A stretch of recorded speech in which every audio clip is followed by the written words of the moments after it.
Les gens ne se rendent probablement pas compte des phénomènes naturels qu'ils ont au-dessus de leur maison, au-dessus de la route qu'ils fréquentent tous les jours. Et parmi ceux-ci, donc les avalanches et les chutes de blocs en zone de montagne.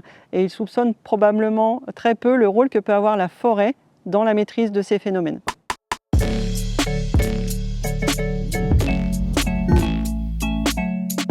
Je suis Caroline Brobecker, chef du service RTM de Haute-Savoie à l'ONF et référente forêt à fonction de protection.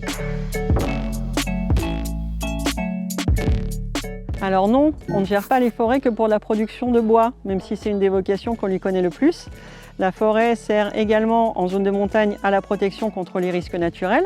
Elle sert aussi à l'accueil du public. Elle sert aussi à maintenir la biodiversité dans les milieux naturels. Les risques naturels en montagne vont être essentiellement les avalanches, les crues torrentielles, les érosions de sol, les glissements de terrain et les chutes de pierre, comme on peut le voir avec le bloc que j'ai à mes pieds.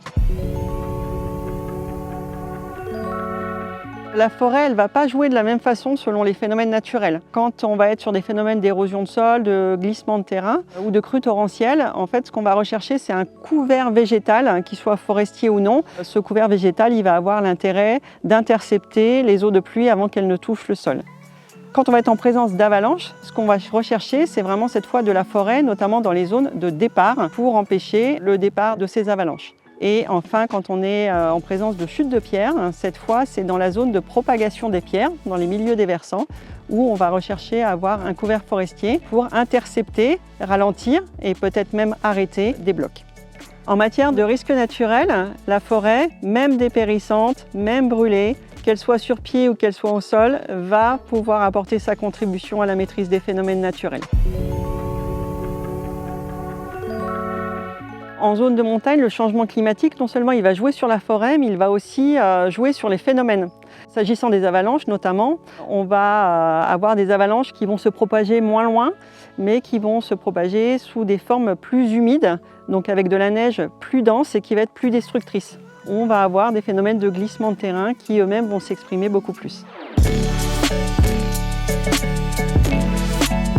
Dans les actions que réalise le service RTM, un exemple en matière de protection par avalanche, ça va être l'installation de plantations dans les zones de départ, là où la forêt a un petit peu de mal à s'installer naturellement. Et donc on va aller accompagner cette plantation, parfois par des ouvrages, donc qui peuvent être des trépieds, mais également plus durablement des filets par avalanche, des claies par avalanche, des râteliers par avalanche.